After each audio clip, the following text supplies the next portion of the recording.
जब धर्म पर टिके रहना कठिन हो जाए तो हम अपनी सुविधानुसार व्याख्या करते हैं, पर धर्म तो स्थिर तत्व का नाम है। धर्म से ही समाज में समरसता है। समस्त जगत इस धुरी यानी धर्म पर टिका है। धर्म पर ही जग टिका है।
कई बार जब हमारा साधु संतों के साथ उठना बैठना होता है तो हम उनसे इतने प्रभावित हो जाते हैं कि सोचने लगते हैं बेकार हम गृहस्थाश्रम में आ फंसे।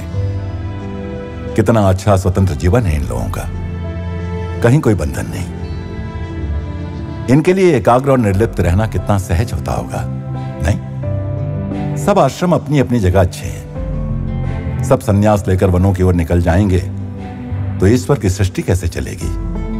वर्णाश्रम तो एक व्यवस्था मात्र है जिसमें सब एक दूसरे के पूरक है। सोचिए गृहस्थाश्रम न हो तो इन साधु संतों का भरण पोषण कौन करेगा? और फिर ईश्वर को भी अवतार लेना हो तो गृहस्थों के यहां ही तो लेता है ना। अपने कर्तव्य कर्मों को ईश्वरार्पण बुद्धि के साथ करते करते और जीवन में जो आए उसे प्रसाद बुद्धि से स्वीकार करने से गृहस्थ व्यक्ति का मन भी सहज ही विरागी हो सकता है।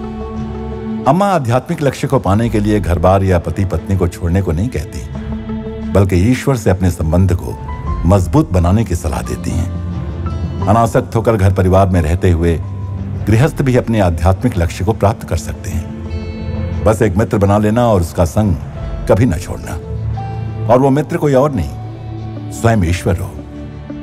अम्मा तो हमेशा कहती हैं कि जगत में रहते हुए आध्यात्मिक होना संभव है। अम्मा कहती हैं घर में रहो पर ईश्वर के लिए रहो।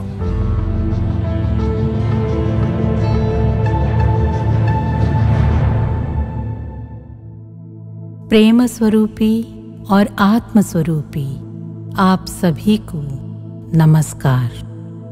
ആഗ്രഹങ്ങളും അത് നേടാനുള്ള ധനവും മനുഷ്യന് ആവശ്യമാണ്.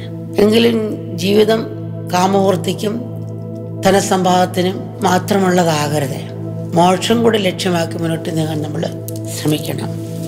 मनुष्य की स्वयं को लेकर पहली वृत्ति है मैं देह हूँ। इस धारणा से कोई इनकार नहीं कर सकता। मैं देह हूँ इस वृत्ति के रहने तक शरीर की आवश्यकताएं पूरी करनी पड़ेंगी।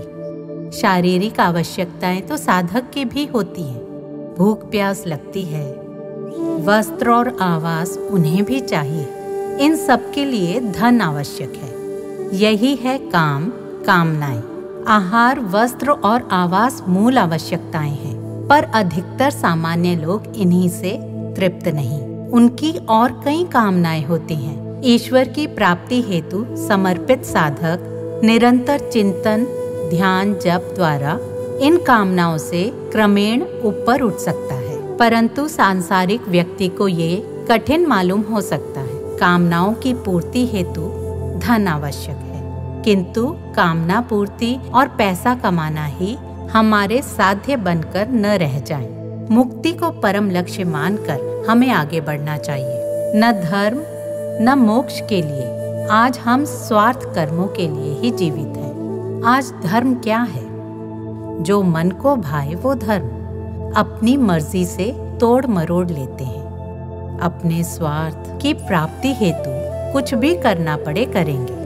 अपने स्वार्थ के लिए आज लोग हत्या, चोरी करने, बलात्कार जैसे कुछ भी करने को तत्पर। ऐसी स्थिति है आज विश्व की। इस संदर्भ में अम्मा को एक कहानी याद आई। एक बड़ी सी कंपनी का मालिक था। उसने मैनेजर पद के लिए 3 प्रत्याशियों को इंटरव्यू के लिए बुलाया।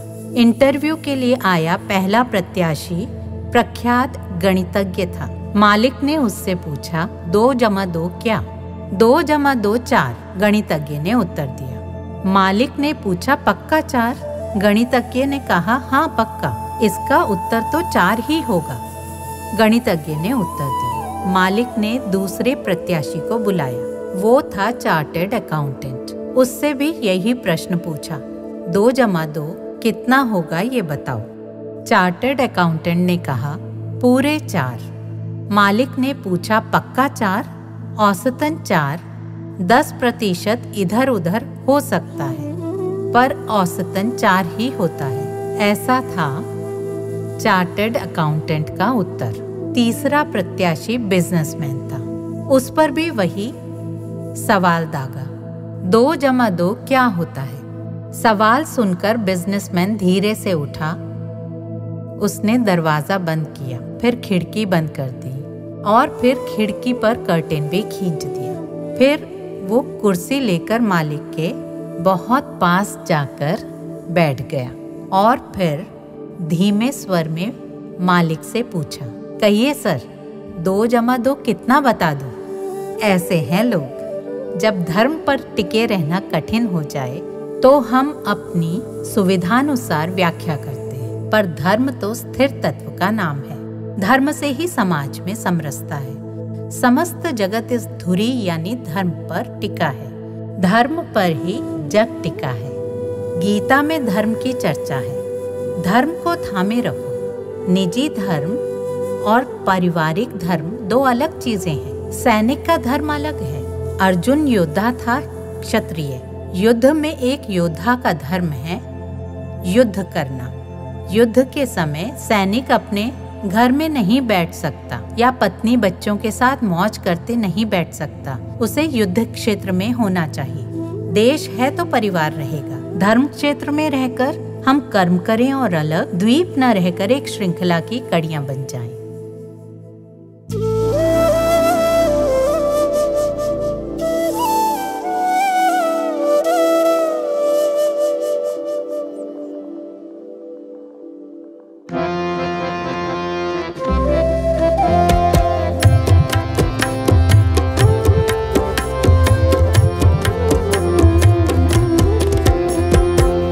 गणपतये नमो नमः। गणपतये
बुडेरिम वन पार्क।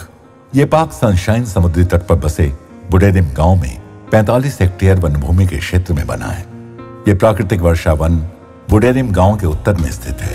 इसे जंगल के चारों ओर भ्रमण के लिए उपयुक्त तरीके से योजना बनाई गई, जिसमें विशाल पेड़ और पक्षियों के झुंड हैं। यहाँ का मुख्य आकर्षण इनसे जुड़ी जलधाराएं हैं। बुडेरिम वन भ्रमण में रुचि रखने वालों को बहुत प्रिय है। यहाँ जंगल में सैर और जंगल की एक विस्तृत यात्रा के लिए आवश्यक सुविधाएं जुटाई गई हैं। यात्रियों के लिए पैदल चलना आसान बनाने के लिए यहाँ पैदल चलने के लिए पुल और रास्ते जैसी सुविधाएं उपलब्ध कराई गई हैं।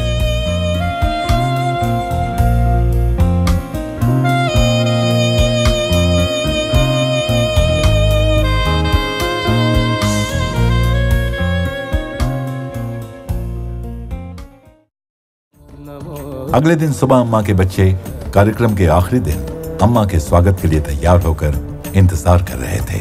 अमृतानंद प्रवाहिनी, अमृतानंद प्रवाहिनी, सुधामयी दयामयी दमयन्दिनी नमो नमः। सुधामयी दयामयी दमयन्दिनी नमो नमः। अमृत भारत माँ जय जय, अमल भारत माँ जय जय, हरित भारत माँ जय जय, पुण्य भारत माँ। अमृत भारत माँ जय जय, अमल भारत माँ जय जय, हरित भारत माँ जय जय अम्मा।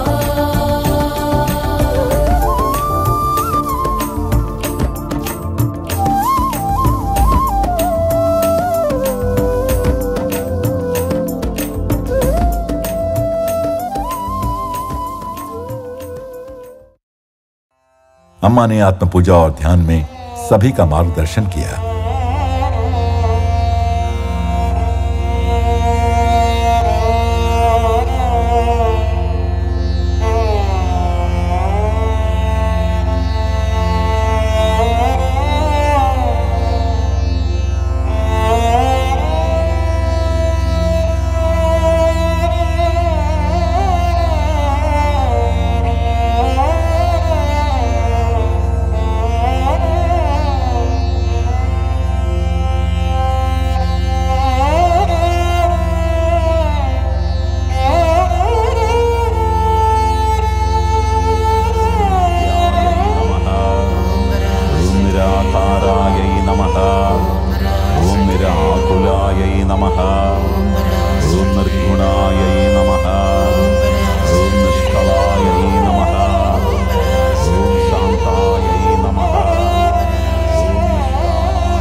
अम्मा दर्शन देने लगी।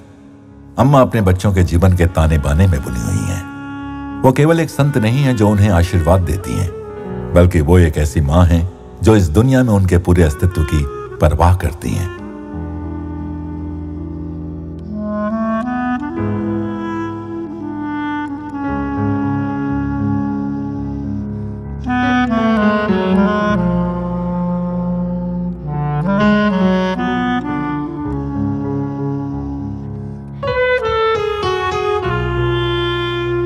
जब मैंने पहली बार अम्मा की करुणा के बारे में सुना तो मेरी आंखों से अनियंत्रित रूप से आंसू बहने लगे।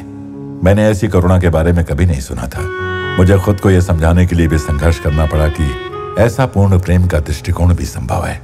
किसी एक व्यक्ति से मिलना और किसी एक पर प्रेम अभिव्यक्त करना संभव है, लेकिन हर समय सभी लोगों से मिलना और प्रेम बरसाना ये लगभग असंभव है ना?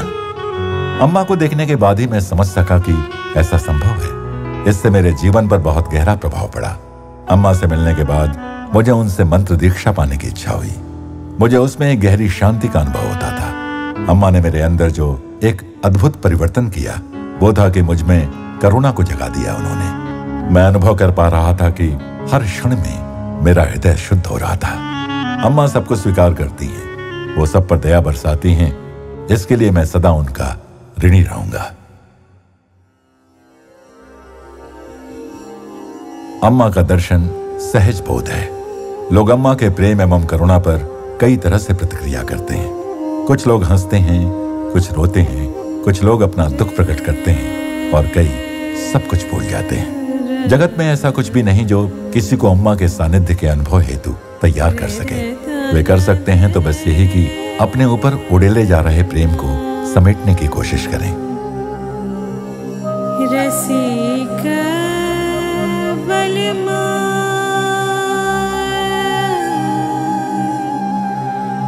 बलमा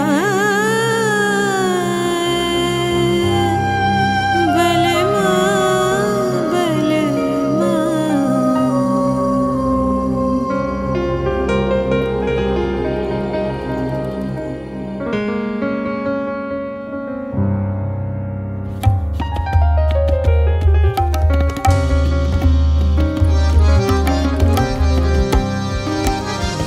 रसिका बलमा माने ना बतिया रसिका बलमा माने ना बतिया रसिका बलमा वाह मोरी दी मरोड़ी हट बेरी रहनाड़ी दूंगी गारी अरे जा जा जा जा रसिका बलमा माने ना बतिया रसिका बलमा